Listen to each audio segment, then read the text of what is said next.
Good morning views. ഇന്ന് 15th May. ഇന്നിപ്പം market രാവിലെ റെഡിലായിരുന്നു. പെട്ടെന്ന് തന്നെ റിലയൻസിൻ്റെ ഒരു മൂവ് കൊണ്ട് മാർക്കറ്റ് ലിഫ്റ്റ് ചെയ്ത് 24,800 പോയി. ഇപ്പോൾ ഞാനിന്ന് കാണുന്ന നിഫ്റ്റി 24,800 24,500 ആ റേഞ്ചിൽ ഹോവർ ചെയ്യുന്ന എനിക്ക് തോന്നുന്നത്.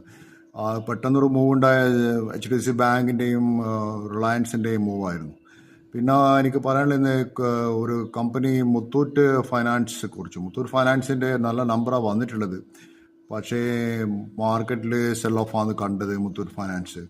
പിന്നെ ഈ HCLും ഫോക്സ്കോം ആയിട്ടൊരു ജോയിൻറ്റ് വെഞ്ചർ സെമി കണ്ടക്ടർ ഉണ്ടാക്കാൻ ഇന്ത്യയിൽ പ്ലാൻ ചെയ്യേണ്ട. അവർ മെയിൻലി UP തോന്നുന്നത് ഇതൊരു പ്ലാന്റ് വരുന്നത്. പണ്ടൊരു വേദാന്തിയായിട്ട് ഒരു ഫോക്സ്കോം ഒരു അണ്ടർസ്റ്റാൻഡിങ് ചെയ്യുന്നു തോന്നുന്നു. പക്ഷെ അത് സക്സസ്ഫുൾ ആയില്ല. പക്ഷേ എനിവേ HCL ഫോക്സ്കോമിൻ്റെ ഒരു വെഞ്ചർ ഇന്ത്യയിൽ വരുന്നുണ്ട് സെമി കണ്ടക്ടറിൽ.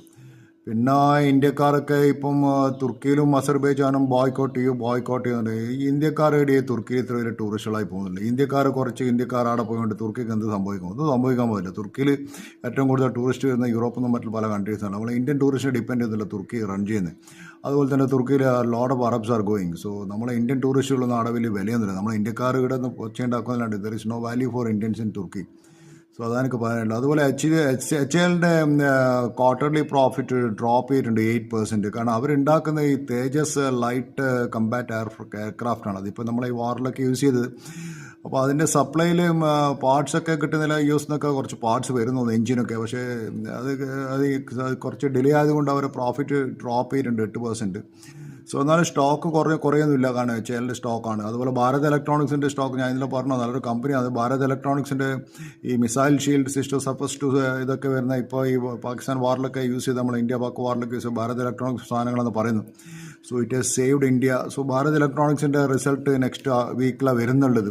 അതുപോലെ നല്ല നമ്പേഴ്സ് കൊണ്ടുവന്നത് ഡോമിനോസ് പിസ്സയാണ്. ഡോമിനോസ് പിസ്സേൻ്റെ ഫ്രാഞ്ചൈസിക്ക് നല്ല നമ്പേഴ്സ് കൊണ്ടുവരുന്നത്. ഇന്ത്യക്കാർ ഏകദേശം 695 മില്യൺ റുപ്പീസിൻ്റെ പിസ്സയാണ് തിന്നു തീർത്തതെന്ന് പറയുന്നത്. കാരണം അത്ര പ്രോഫിറ്റ് ബിഫോർ ടാക്സ് കാണുന്നത് 695 മില്യൺ റുപ്പീസാണ് Domino's pizza. Very good numbers.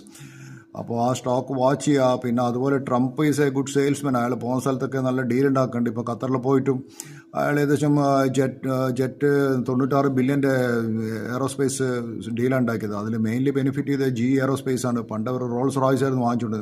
ഇപ്പോൾ റോൾസ് റോയ്സിന് ഓവർടേക്ക് ചെയ്തിട്ട് GE ആണ്. അതുപോലെ ട്രംപ് ടവർ ഡൽഹിയിൽ നിന്നുള്ള ഗുരുഗ്രാം വിറ്റ് ഓപ്പണിംഗ് ഡേ തന്നെ എല്ലാ യൂണിറ്റ്സും വിറ്റുപോയ ഒരു അപ്പാർട്ട്മെൻറ്റ്സ് ആണ്. അത് 20 crores സ്റ്റാർട്ട് ചെയ്യുന്നത്. നമ്മൾ ഇന്ത്യക്കാരനെ വാങ്ങിച്ചിട്ടുള്ളത്. അപ്പാർട്ട്മെൻറ്റ്സ് അപ്പോൾ അങ്ങനെയാണ്. എത്ര ഹൈ പ്രൈസിന് ആൾക്കാർ പിന്നെ അപ്പാർട്ട്മെൻറ്റ് വേറെ there is high price you go and buy again. So that price will go up.